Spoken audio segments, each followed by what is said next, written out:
Hello, everyone, and welcome to EnglishPod. My name is Marco. My name is Catherine, and today we have a very dramatic intermediate level lesson for you. That's right. Today we're going to take a look at how a court works, for example, in the United States. So you see that in movies and TV shows a lot, the judge and all that.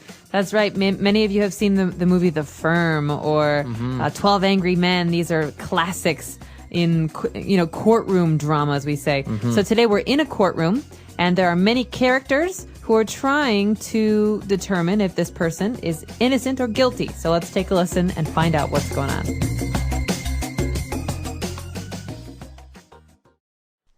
Your Honor, ladies and gentlemen of the jury, my client, Robert Malone, has been accused of a crime he did not commit. The prosecution has accused my client of being a pickpocket. I know we have heard the testimony of many people here today. People who claimed the defendant, my client, stole their wallets. I feel sorry for these victims. I really do. But my client is innocent. Let's look at the facts. Number one, these so-called witnesses did not actually see the defendant steal anything. Number two, when the police stopped him, he did not have any of the stolen wallets. There is no evidence. Therefore, ladies and gentlemen of the jury, I ask you to think carefully before giving your verdict. Look at the facts. Look at the evidence. My client is innocent. Ladies and gentlemen of the jury, have you reached a verdict? Yes, Your Honor. Our verdict is not guilty. Thank you so much. You were great. Thank you for all your hard work. You're welcome, Robert. I knew you were innocent, so my job was easy. Take care of yourself, okay? Thanks once again. Hey, where's my wallet? All right, we're back. So you probably heard a lot of technical words that are specifically related to the courtroom, to lawyers, and the laws. So why don't we take a look at some of those now in Language Takeaway. Language takeaway. The first language takeaway we're looking at today is all about people. So people you will find in a courtroom. Who is the first person on our list, Marco? So the top person would be the judge. Judge. Now, you didn't really see this word judge in the dialogue, right? You did hear, though, the phrase, Your Honor. Your Honor. So, Your Honor. So that's how you talk to a judge. You always add Your Honor before it or something That's like right. So, we say Mr. President when we're talking to Barack Obama. But if we're talking to a judge, he's a special person in American society. So we call him or her Your Honor. Your Honor. Okay. All right. Your Honor, the judge. That's our first person. Okay. Who else do we have? So we have the judge, and now we have a group of 12 people who will ultimately decide if the person is guilty or not. That's right. So these people are normal. They come from all different parts of society, and they will decide what to do with this person. Is he guilty or is she innocent? This group is called the jury. Okay. So the jury is a group of normal citizens who will listen to both sides of the story and will then decide if the person committed the crime or didn't commit the crime. That's right, a jury. And the big question is, who's fighting? We have two sides, someone who's upset and someone who is defending themselves. The person who is upset, this is the prosecution. Okay, so the prosecution has a group of lawyers that are called the prosecutors, right? That's right. And they're trying to prove that that person committed the crime. For example, I say that Marco burned down my house. I go to court, I say, I am the prosecution. I want him to pay me for my house. So I'm the prosecution. Okay, so you're trying to not only prove that I committed the crime, but also trying to get me to pay for the damage that I caused. Exactly. So in this case, the prosecution says, this man stole my wallet. He's a pickpocket.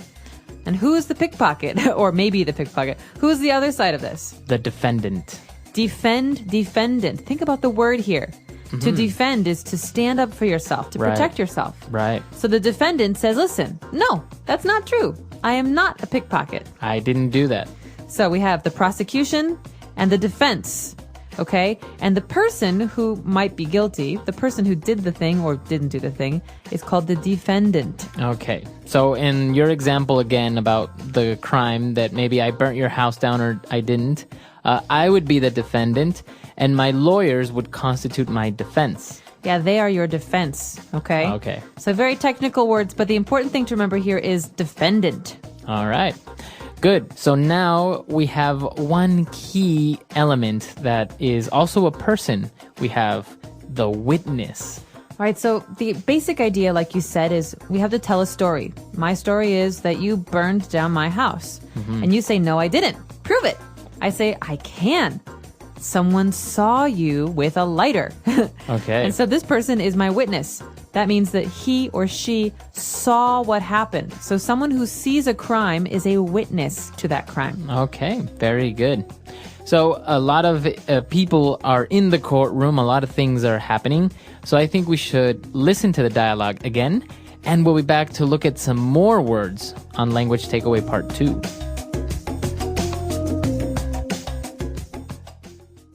Your Honor, ladies and gentlemen of the jury, my client, Robert Malone, has been accused of a crime he did not commit. The prosecution has accused my client of being a pickpocket. I know we have heard the testimony of many people here today. People who claim the defendant, my client, stole their wallets. I feel sorry for these victims. I really do. But my client is innocent. Let's look at the facts. Number one, these so-called witnesses did not actually see the defendant steal anything. Number two, when the police stopped him, he did not have any of the stolen wallets. There is no evidence. Therefore, ladies and gentlemen of the jury, I ask you to think carefully before giving your verdict. Look at the facts. Look at the evidence. My client is innocent. Ladies and gentlemen of the jury, have you reached a verdict? Yes, Your Honor. Our verdict is not guilty. Thank you so much. You were great. Thank you for all your hard work. You're welcome, Robert. I knew you were innocent, so my job was easy. Take care of yourself, okay? Thanks once again. Hey, where's my wallet? I love it when we do this. So many words, so much language to take away. That's right. So now we're going to take a look at the second part of Language Takeaway, where we have another set of 4 words that we want to take a look at. Language takeaway. All right, the first is actually 2 words. We have 2 opposites, okay? So you said earlier, the jury has to make a decision. The jury has to decide, is the defendant innocent or guilty? Okay. Okay, these are 2 important adjectives. Innocent, what does this mean? So if he is innocent, that means he did not commit the crime. He is not responsible for what happened. He did not steal the wallets. Okay, so we often say babies are so innocent. Right. They can't do anything. They didn't do anything wrong. Right. So guilty would be the opposite. That's right. So usually when someone is guilty, they're sad, they feel bad, you want them to pay you. And they go to jail. Yeah, in bad situations, they go to jail. If you burn down my house, of course you're going to go to jail. Right. All right, so guilty means you did a crime. You did a bad thing. So we talked about the prosecution and the defense of the defendant. And what happens is they also present some key elements that will prove if the person is innocent or guilty. And those elements are called evidence. That's right. So back to this idea, we tell a story. Maybe a witness can help us tell our story. But as you say, evidence is stuff. It's things. So in the case of the house, I could say you have matches and you smell like smoke and oil. This is evidence for me to use to show that you are guilty. Right. So in this case, do we have any evidence? There's no evidence, says the defendant. Right. All right, so evidence is proof. It's It's proof. physical proof. Yeah, and most of the times when you see movies or TV shows, they will find I don't know, like maybe a fingerprint. That's evidence. Or somebody's glasses. A cell phone. Exactly. All right, so evidence. This is very important when you want to build a case. Finally, at the end of a trial, we have a verdict. Now, what is a verdict? So a verdict is a final decision or a conclusion in which the jury says, yeah, the person is guilty or he's not guilty, he's innocent. So we use this word usually to reach a verdict. The jury reaches a verdict. Now, it's interesting why we say to reach, because a jury is not just one person. A jury is many people. And so these people have to decide together. They have to argue. They have to make a conclusion that everyone agrees on. And this is to reach a conclusion, to reach a verdict, because they have to travel there. They have to go together and figure it out. Right. That's very, very important. So the jury reaches a verdict. And we did have one other phrase that's very interesting. It doesn't quite fit with the other ones. We heard this phrase from the defendant. The lawyer says, so these so-called witnesses didn't actually see anything. So what is so-called? So he's being sarcastic when he uses this phrase, so-called, right? That's why even his tone changes, these so-called witnesses. So it's a way of expressing sarcasm. He's saying they say they are witnesses, but they're not really because they didn't see anything. Right, so so-called means you say that they are, but they're not really. Right. I could also say, your so-called lawyer thinks he can help you, but he can't. Right. That means, I don't think your lawyer is very good. I don't think he's a real lawyer. Right. Or sometimes people say, my so-called friend stood me up last night. Oh, so it's not really a friend. He's not really a friend. Exactly. So-called. All right, that's another good one. Let's listen to this dialogue one more time. Really think about some of the words you heard today, and we'll be back in a moment.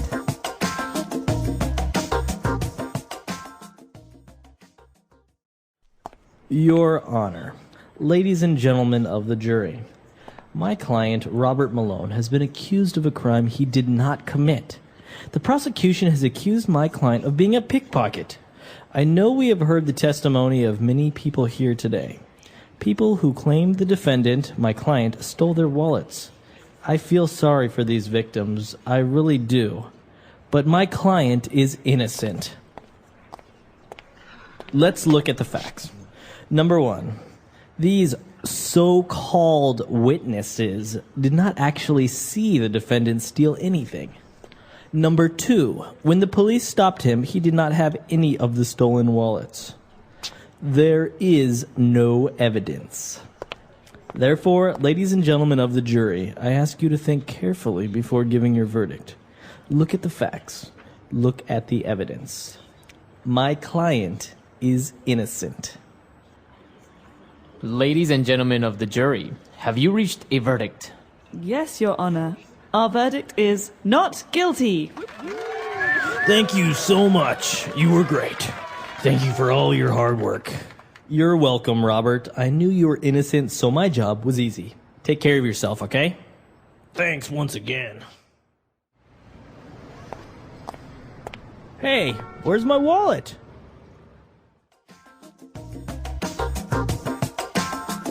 All right, we're back. So now a very interesting situation with the courtroom dramas. And I've heard that all the people in the jury have to agree in order for them to reach a verdict, right? So if one of them is not convinced that the person is, for example, guilty, then they have to keep on deliberating. That's the word, right? That's right. So basically, the jury is always alone in a room. Maybe they have a guard, but they're not supposed to talk to journalists or friends of the defendant or anyone because their decision is supposed to be pure. And so they talk, and sometimes it takes 10 minutes. Everyone agrees this person is guilty or this person is innocent. But sometimes they don't agree, and it can be 1 day, 2 days, a week, 2 weeks, a month trying to decide what to do. I remember in the O.J. Simpson case, the jury took a long time to figure out what they were going to do. And now, we said that the jury are common citizens. They're normal people. So what happens in their jobs, like if they can't go to work because they're doing this? Well, in America, this job is called jury duty. And so someone will send you a letter, and they say, listen, you need to come do jury duty. And you help be a part of the jury. And your job, they can't make you come because this is a service for the government. And so it's above everything else. It's above. You get your normal pay. There's no problem. You just don't work. Okay. So they can't fire you if you're in jury duty for like 5 days or a month or whatever. No, they can't. That's illegal. Wow, that's really interesting. But a lot of people I've heard don't like to go to jury duty for some reason. Is it tedious? No, it's probably very boring. I've never done it, but it's probably very boring. I would imagine so. All right, well, that's a very interesting topic. I'm sure in your countries, laws are handled differently. Maybe you don't have a courtroom. Maybe you have, like in England, people wear wigs and black robes. So let us know how it works in your countries. We'll see everyone at our website, EnglishPod.com. And of course, if you have any questions or comments, you can leave those there as well. See you on the website, and happy studies. Bye everyone.